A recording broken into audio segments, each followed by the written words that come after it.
Ya, baik, selamat malam Bapak Ibu dan saudara-saudari sedama, Sukihoto, Namo Buddhaya. Jadi pada kesempatan hari ini kita akan membahas singkat mengenai perenungan yang diharapkan setelah Bapak Ibu merenung, semoga bisa memiliki kekuatan di dalam batin kita ya. Tadi hari ini Bante ada 2 Zoom. Yang pertama Zoom dengan Kementerian Pendidikan ya, terkait dengan bikin UN ya, pengganti UN ASN. Kemudian meeting lagi dengan Pak Menteri PMK ya. Nah, jadi terkait dengan pembukaan tempat ibadah ya. Jadi mau dibuka apa enggak? Tadi Bante bilang kalau kita umat Buddha sudah selama ini virtual ya. Dan juga dalam hati kalau biasa juga wihara buka sepi ya, orang jarang mau datang apalagi lagi Covid pas. Jadi kalau umat Buddha buka enggak buka sama aja ya. Jadi jadi ketika kita bilang masa pandemi seperti ini juga dikatakan ya tempat ibadah harus aktif ya. Kembali lagi kita harus memberikan pencerahan ya, kaidah-kaidah di dalam kehidupan sehari-hari. Dan di masa ini kita melihat bahwa banyak sekali ya teman-teman kita mungkin juga yang meninggalkan kita. Ya, mungkin saudara kita, mungkin sahabat, mungkin orang tua, ya mungkin family dan semua dan seterusnya. Nah, banyak sekali ya, dan saking banyaknya, nah ini juga sampai hari ini ya kita melihat di berita bahwa ya angka COVID ini masih ada. Nah, sehingga banyak yang tanya, Bante kapan selesai? Ya, termasuk tadi ada yang tanya ke Bante, kapan selesai ya? Sudah nggak kuat, sudah bosan di rumah ya. Bante bilang jangan bosan di rumah. Kalau bosan di rumah, nah itu bahaya ya. Jadi jangan bosan di rumah, harus stay at home. Dan selama kita melihat selama pandemi, ternyata banyak sekali merubah hidup dari Bapak Ibu ya, termasuk hidup dari semua orang. Dan ketika kita melihat, oh ternyata semua orang berdampak ya, semua orang terdampak, apakah sakitnya, apakah meninggalnya, apakah secara yang lain, misalnya secara pendidikan, secara kerohanian, secara ekonomis dan seterusnya. Jadi di sini semua terdampak. Nah, tadi Bapak Ibu di awal kita tadi membacakan satu syair yang namanya Pabato Pamagata ya. Di Pabato Pamagata ini Buddha bilang ya, bagaikan puncak batu karang yang besar. Ya, maksudnya yang batu karang, kita melihat bahwa batu karang ini adalah batu yang sangat keras ya, batu yang sangat keras yang puncaknya sampai ke angkasa. Tetapi lama-kelamaan akan hancur dan berubah ya, karena mendapatkan kikisan dari arah angin ya, apakah arah utara, selatan dan seterusnya. Dan Buddha juga bilang ya, demikian pula kematian dan kelapukan akan datang kepada semua makhluk. Ya, dari bait pertama ini Bapak Ibu kita bandingkan ya, diri kita dengan batu karang mana lebih kuat? Ya, lebih kuat mana? Batu karang apa diri kita? Kalau Bapak Ibu bilang, oh diri kita lebih kuat, kita tes. Ya kan, coba tes, ambil suntik batu karang, masuk nggak? Nggak masuk ya, jarumnya patah. Coba kalau suntik kita tembus ya. Nah, jadi dari situ kita melihat bahwa Buddha bilang bahwa batu karang aja yang begitu besar, yang begitu keras, yang begitu kuat, itu lama-kelamaan dia bisa berubah dan hancur ya karena kondisi. Nah, di dalam tubuh jasmani kita juga sama ya. Di dalam tubuh jasmani kita terdapat 4 unsur yang setiap hari, setiap saat unsur-unsur ini berubah ya. Ketika unsur ini berubah ya, ketika itu juga ketidakkekalan ada di dalam tubuh kita. Misalnya kita minum terlalu banyak ya, akhirnya kelebihan muatan, akhirnya pergi ke toilet, harus buang sedikit ya. Kita makan gorengan kebanyakan, akhirnya panas dalam ya, apinya naik dan seterusnya. Jadi ini kita melihat bahwa kita sendiri juga akan mengalami proses daripada kelapukan.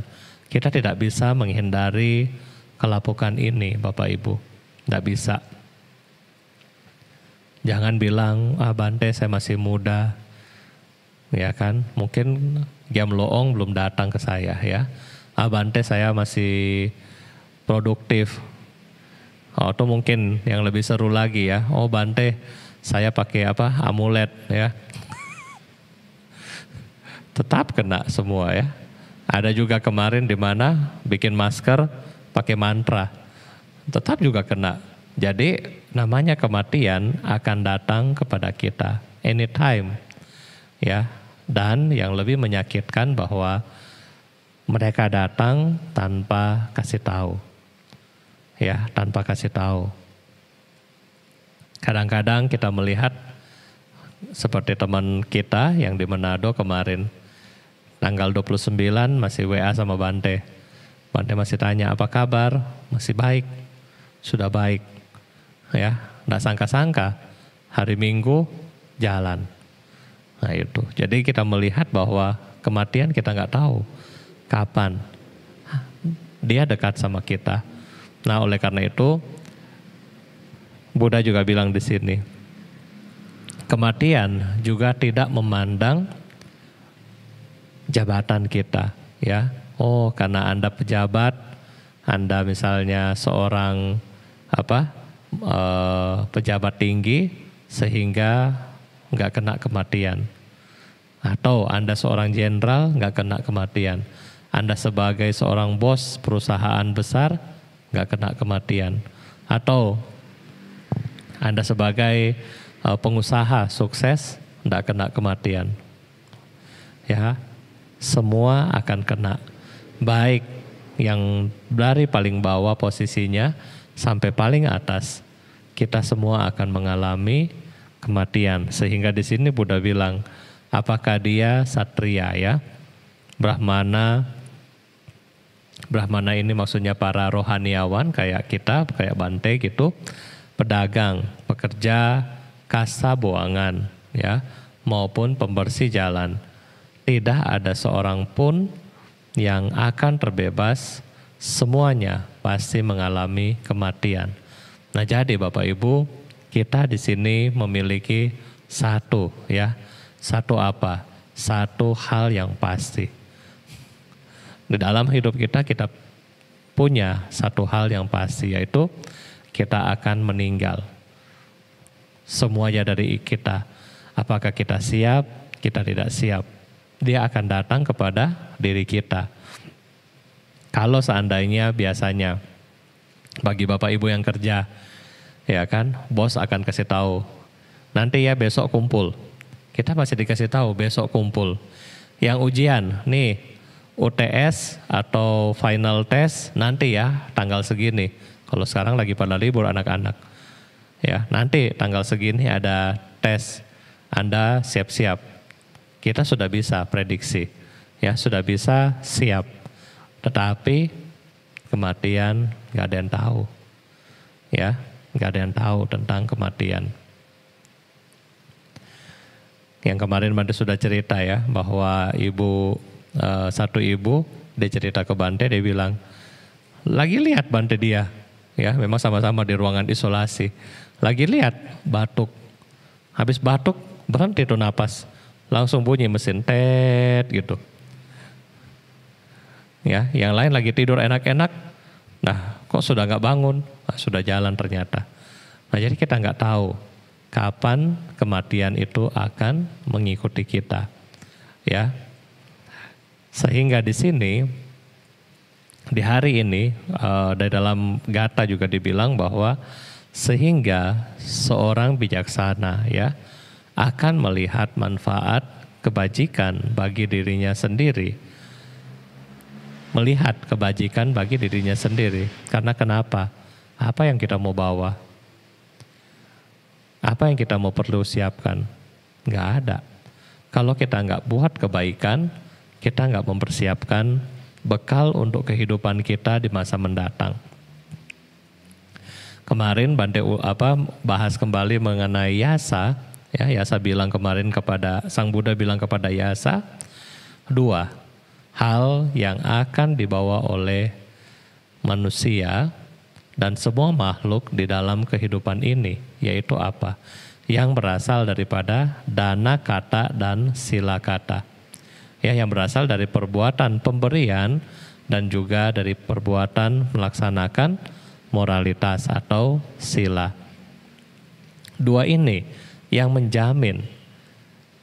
Yang pertama yang menjamin kesejahteraan, kekayaan makhluk-makhluk. Apakah dia manusia maupun dewa. Kalau orang yang suka berdana, dia akan terlahir sebagai orang yang dengan ekonomi baik, atau ketika dia jadi dewa, dia akan juga memiliki kekayaan yang melimpah. Kemudian yang sila kata, ya, yang melaksanakan sila. Tadi pagi Bante sudah cerita saat makan siang. Sang Buddha juga kasih contoh bahwa ketika dia, ya, sebagai seorang bodhisatta di masa lampau, dia itu bisa menjadi raja, ya, menjadi pemimpin. Karena kenapa? Karena selalu melaksanakan sila tanpa cacat, maksudnya sempurna di dalam pelaksanaan sila. Nah, oleh karena itu, kalau sebagai orang bijaksana kita melihat kebajikan ini untuk dirinya sendiri, ya, maka sangat penting bagi kita untuk melaksanakan kebajikan di dalam kehidupan kita sehari-hari.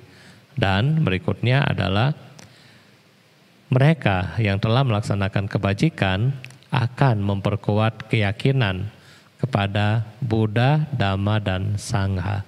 Kenapa? Semakin Bapak Ibu belajar Dhamma, semakin Anda praktek, Anda akan rasakan, ternyata ada yang berbeda dari hidup saya. Ketika dulu saya nggak bisa meditasi, ya duduk sedikit sudah pegal, ya. Duduk sedikit sudah pegal, nggak bisa meditasi. Nah, sekarang sudah mulai bisa meditasi. Dan sekarang kok bisa meditasi, kok aneh. Dulu yang suka marah, sekarang jadi pendiam. Nah, jadi ada perubahan di dalam hidup kita. Karena Anda sudah mulai yakin terhadap Dhamma. Lama-lama setelah Anda yakin terhadap Dhamma, Anda akan yakin terhadap Buddha. Nah, ketika Anda memiliki keyakinan kepada Triratna tidak tergoyahkan, maka Anda bisa mencapai tingkat kesucian pertama. Nah, jadi ini adalah kepentingan daripada kita memiliki keyakinan, ya. Dan di sini yang terakhir adalah siapa saja yang melaksanakan Dhamma dengan baik, dengan pikiran, ucapan maupun perbuatan, orang itu sangat terpuji. Dan setelah meninggal, ia berbahagia di alam surga. Jadi siapapun yang melaksanakan Dharma dengan baik, ya. Oleh karena itulah kita yang ingin bahagia di kehidupan ini maupun di kehidupan yang mendatang, kita sama-sama melaksanakan Dhamma, ya, sebisa, semampu, dan sekuat yang kita bisa. Ya, mungkin ini yang bisa Bante sampaikan buat hari ini. Nah, kalau Bapak Ibu mau bertanya, mungkin Bante kasih 1 pertanyaan, ya, atau 2 pertanyaan boleh, silakan. Bante, ada pertanyaan dari Facebook, dari Limli. Selamat malam, Namo Buddhaya. Maaf saya tentang hal, yaitu Dasa Paramigatra, halaman buku baru muka surat 296. Apa maksud dari ayat ini dan tujuannya untuk apa? Boleh Bante beri penjelasan isu ini, Namo Buddhaya. Terima kasih Bante. Ya baik, selamat malam ya Pak Lim. Isu ya atau hal mengenai Dasa Paramigata ya halaman 296. Di dalam usaha, setiap orang yang berusaha untuk ingin menjadi Buddha ya, apakah kita sebagai umat awam atau umat atau bodhisatta yang mereka ingin menjadi Buddha yang sempurna, mereka perlu melaksanakan yang namanya 10 parami ya, 10 parami. Kalau Pak Lim sudah lupa, nanti mungkin akan dijelaskan ulang ya. Tahun lalu 10 parami sudah kita bahas detail ya, sampai hampir 1 bulan. Nah jadi 10 parami ini singkatnya adalah dana ya, kesempurnaan mengenai pemberian. Di dalam dasa parami ada dana parami, kemudian dana parami sampanyo ya kan, baru dana upaparami sampanyo, kemudian dana berarti lupa teksnya ya, dana parami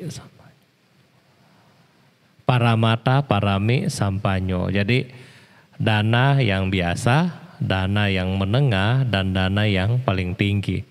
Ya, dana yang paling tinggi. Contoh, dana yang biasa. Ya, dana parami sampanyo yang biasa.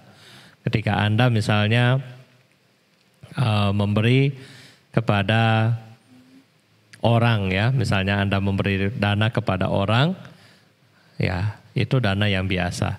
Kadang-kadang dana yang biasa ini juga kita bisa lakukan, misalnya apa? Misalnya ketika kita mau kasih makan hewan peliharaan ya, atau mungkin kalau Anda suka jalan lewat anjing suka gonggong, kemudian Anda rasa oh supaya dia baik sama saya kasih makan ya. Ketika kita kasih makan, besok lewat nggak mau gonggong lagi. Kenapa nggak mau gonggong lagi? Karena anjingnya kamsya sama kita. Sudah kasih makan. Ya, karena kita sudah kasih makan dia, pahalanya apa? Kita lewat nggak digonggong. Jadi itu adalah hasil daripada karma baik kita. Ya, jadi karma baik itu kembali lagi Bapak Ibu ya, bukan oh saya berbuat baik nanti dapatnya 1M, bukan. Itu bukan karma baik, itu investasi ya namanya, beda. Nah jadi contoh, ketika kita kasih makan kepada anjing misalnya, atau anjing ya, karena anjing lebih suka gonggong. Ketika kita lewat, besok-besok dia lihat, dia nggak gonggong kita lagi. Jadi itu adalah pahala daripada kita berbuat baik kepada hewan, ya. Nah, dana upaparami ya, dana yang menengah. Ini apa? Misalnya Anda mulai berusaha untuk berdana seperti contoh ya, yang kita berdana darah. Yang ini jarang-jarang orang mau kasih. Mungkin nanti kalau setelah saya meninggal nanti saya mau berdana mata saya, ya organ tubuh dan seterusnya kalau sudah meninggal. Nah ini. Ya, kemudian yang lebih tinggi adalah dana apa yang harus kita lepaskan? Yaitu ketika Anda berdana nyawa Anda, ya, berdana apa lagi? Berdana melepaskan, ya, Anda berusaha berdana hidup Anda untuk kebaikan orang lain. Seperti para bodhisattva, mereka mendanakan hidupnya buat orang lain. Ya, kita melihat Pangeran Vesantara, ya, dia sudah jadi pangeran. Kemudian orang tanya, saya mau minta harta kamu boleh nggak? Dia kasih.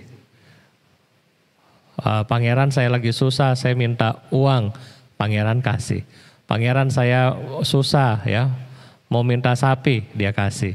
Pangeran saya susah, mau minta anak ya, anak pangeran itu ada 2 untuk dijadikan pembantu, dia kasih. Bahkan dia punya istri, pangeran saya mau cari pembantu, minta istri, dikasih istrinya. Nah jadi itu adalah pemberian yang tertinggi karena semua sudah dikasih ya. Bahkan ketika waktu itu kita melihat Bodhisatta menjadi kelinci, dan di situ Saka Dewa Indra menguji kelinci ini. Kemudian di situ dibilang bahwa Saka Dewa Indra menjadi pengembara. Ya, dia menjadi orang pengembara dan kelaparan mau makan. Nah, karena nggak ada makanan, akhirnya si kelinci memiliki welas asih, ya, berdana tubuhnya. Jadi kelincinya berdana tubuhnya buat si pengembara. Nah, jadi ini adalah 3 urutan daripada dana. Ini baru kita bahas dana. Ya, masih ada sila, nekama, ya, kemudian meta, panya, terus ada kanti, terus ada apa lagi? UPK. Terus ada 3 lagi yang Bante lupa ya. Jadi ada 10 totalnya parami yang harus kita kerjakan sebagai umat Buddha ya. Kita sebagai umat Buddha itu PR-nya. Ya, jadi kalau Bante kasih Anda PR baru level 1. Baru suruh berdana setiap hari masih bolong-bolong ya, itu baru level 1. Levelnya ada sampai 10 ya, dan dari 10 tingkat masing-masing ada tingkatannya. Nah, jadi itu ya, jadi 10 parami yang bisa membuat kita mencapai kebudayaan di masa mendatang.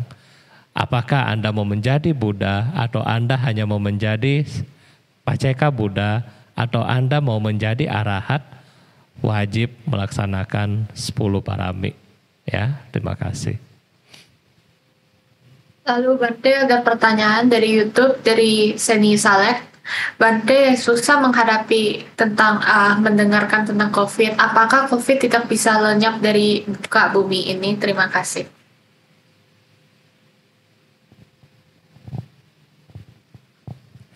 Apakah COVID bisa lenyap dari dunia ini? Bante nggak tahu. Bante bukan ilmuwan, ya. Tetapi bisa lenyap kalau kita, intinya gini, kalau kita tahu sebabnya sudah habis, maka dia akan lenyap sendiri. Contoh ya, seperti kita nyalain lilin, nanti Anda lihat lilin yang di altar ya. Tadi kan kita nyala full kan, penuh. Lama-lama lilin ini habis. Kenapa habis? Kenapa dia mati? Karena si minyaknya itu sudah nggak ada. Kadang-kadang sumbunya sudah nggak ada. Jadi karena sebabnya habis, maka lilin mati. Nah, kalau COVID mau habis bagaimana? Kalau COVID mau habis, semua menahan diri. Menahan diri untuk tidak ke mall. Menahan diri untuk tidak main sepeda. Menahan diri tidak pergi bioskop. Menahan diri. Makanya ketika kita semua menahan diri, disiplin, maka pelan-pelan sebabnya habis. Kalau sebabnya habis, dia nggak nular lagi. Ya kan, kalau kita diam, emang itu COVID mau datang ke kita? Enggak. Kenapa datang? Kita yang cari. Kita yang pergi, akhirnya ketemu. Ya. Tadi juga rapat sama Pak Menteri, kita bilang, ya, rata-rata di wihara, klaster wihara itu hampir nggak ada. Ya, terus umat meninggal di mana? Bukan dari wihara baru meninggal. Ya, meninggalnya karena pergi mall, kena dari mall. Karena pergi dari mana, kena dari situ. Jadi kita bilang bahwa kalau kita berdiam diri, kita sabar. Tadi rekomendasi Bante sampai September nggak ada kegiatan. Ya, jadi kita benar-benar ketatin, maka itu bisa bagus. Ya, kita lihat India. Ya, kemarin waktu Kumbh Mela di bulan Maret itu naik sangat banyak. Sekarang sudah aman lagi. Karena setelah naik mereka stop 2 bulan gak ada kegiatan. Nah, sekarang sudah aman. Ya, termasuk yang ada di Bodhgaya, Mahabodhi dari Kumbh sampai hari ini tutup, nggak dibuka.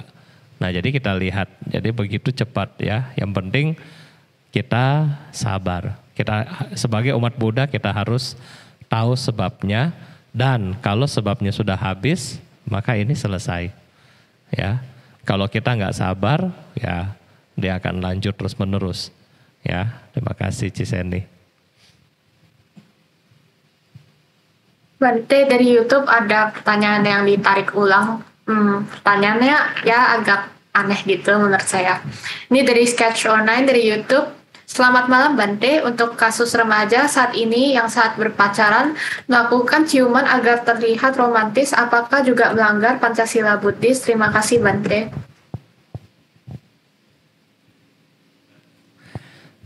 Ya, kalau melanggar Pancasila Buddhis, kalau kita melihat dari sisi Kamesu Micacara ya, Kamesu Micacara itu lebih kepada hubungan badan ya, hubungan badan. Kalau cuman berciuman ya enggak sih, enggak masuk di situ. Tetapi jangan Anda anggap oh dalil Bante bilang enggak jadi boleh bikin. Ya, tetapi secara etika itu kita di ASEAN atau di Asia itu masih kurang pas. Ya, kalau yang seperti ini ya mungkin di Western ya, di Barat oke. Tetapi kalau kita sebagai orang Asia masih agak gimana gitu ya kalau yang seperti itu. Ya, kalau pacaran boleh, pacaran boleh nggak? Bukan nggak boleh, boleh. Ya. Tetapi ke arah-arah sana ya Bante rasa mendingan jangan ya. Kenapa? Karena mulai dari kalau kita bilang Kamesu Micacara itu sudah ketika kita berhubungan badan, tetapi sebab-sebabnya ini ya awal-awalnya ini dari mana? Ya kan, mulai dari pegangan dulu tangan, habis itu mulai dari ciuman, baru habis itu ke situ. Jadi sebaiknya jaga dari awal ya. Lagian romantis itu bukan di ciuman, tetapi dari perhatian. Ya, ketika Anda perhatian sama orang itu romantis. Daripada Anda cium di depan orang ya di masyarakat umum, cium buat masukin di mana IG. Ya, tetapi hari-hari berantem di WA buat apa? Ya kan? Jadi mendingan romantis itu lebih ke care ya. Karena untuk membangun suatu rumah tangga yang dibutuhkan itu love cinta kasih sayang dan penuh pengertian ya, bukan romantis ya, bukan romantis. Jadi kasih sayang ini akan lebih sifatnya lebih baik dan lebih jangka panjang ya, sedangkan romantis bukan ya, itu hanya sifat-sifat yang sementara ya. Kadang-kadang orang bilang cuma ikut-ikut orang ya, cuma lihat-lihat baru ikut. Nah, jadi kembali lagi ke kita ya, tetapi secara Buddhis itu belum melanggar sila. Tetapi jangan pakai dalil ini sebagai alasan Anda, oh Bante Dhammawudo bilang nggak apa-apa, ini ada rekamannya. Ya, terima kasih. Oke, kalau nggak ada pertanyaan lain ya bagus ya, Bante bisa istirahat lebih awal.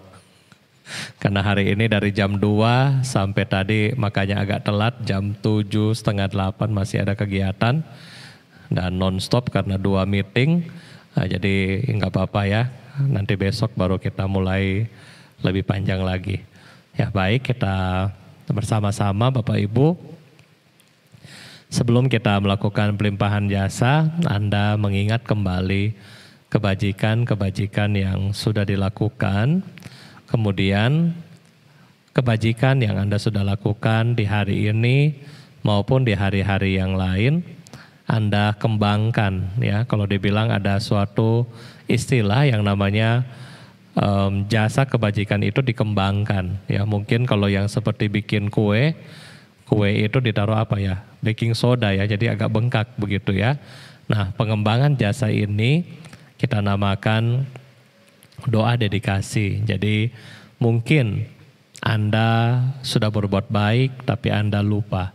Ya, mungkin kita masih punya keterbatasan di dalam apalagi yang saya mau doakan.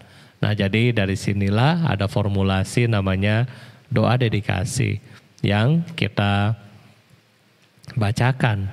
Supaya apa? Supaya jasa kebajikan kita ini semakin besar dan tentunya jasa kebajikan ini akan bermanfaat kembali lagi 100% buat siapa yang melakukan dan beberapa persen buat makhluk yang ada di sekitar kita.